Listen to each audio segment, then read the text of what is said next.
In what ways does your media product use, develop, or challenge forms of conventions of real-life media product? Structurally, our media product is based on the principles of the Todorov theory.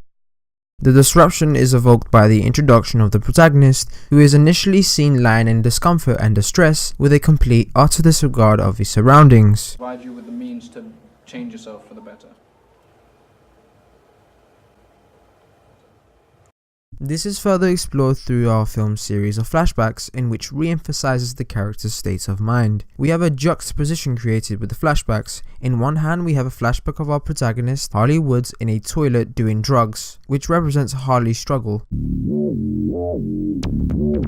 Whilst on the other hand, we see a flashback of what appears to be Harley and his wife going shopping, resembling his better days, drug-free. More importantly, this is instigated partially through the Doctor, Dr. Ganesh, who is portrayed as a secondary character, hoping to try help Harley Wood's drug issue.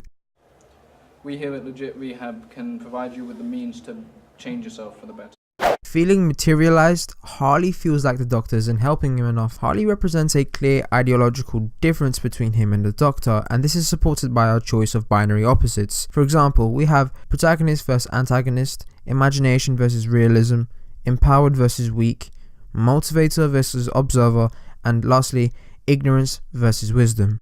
Additionally, since the room attempts to follow thought-provoking themes of drug-related issues and psychological themes, the room also follows a non-chronological order to resemble the character's lack of clarity. Thus, it gives the audience a sense of power of the character, feeling a state of empathy. The idea of using a non-chronological order deemed appropriate given the story. This is largely inspired by Memento, which also uses a non-chronological order. However, you can argue that Christopher Nolan's use of a non-chronological order is used in a more radical sense, since the film is shot backwards. The open ending we have for our film serves to restrict information and to purposefully leave the audience wondering what he does.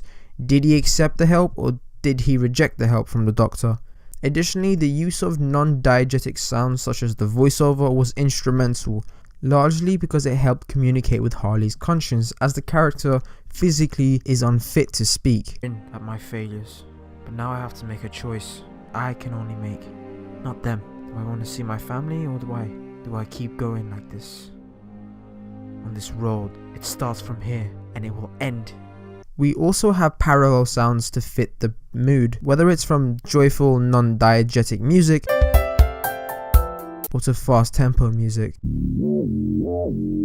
In terms of cinematography and editing, we attempted to use a wide range of camera shots and angles, but also to use them purposefully. For instance, we use a lot of long shots to open scenes as an establishing shot, whilst other times, coupled by editing, we would use jump cuts and close-ups to emphasize the quick and snappy pace of the sequence. Additionally, we also use angles appropriately. High angles are used to reflect Harley's vulnerability as a character, and low angles of the Doctor to reflect his authority over Harley. We also have a cool video effect of a CCTV style footage just to give the scene more authenticity. On top of that, we also had desaturate some scenes just to essentially bring the mood down. This was definitely inspired by the likes of Steven Spielberg in The Schindler's List, which is also shot in black and white to resemble the Second World War. In terms of codes and conventions, Harley is a young Caucasian male wearing casual clothes. It's typical of the convention because someone who's usually a commoner is treated more or less a victim in the genre, and that's exactly what Harley is. Whilst the Doctor, wearing smart clothes and a white shirt, ID card, represents authority, but this applies to the convention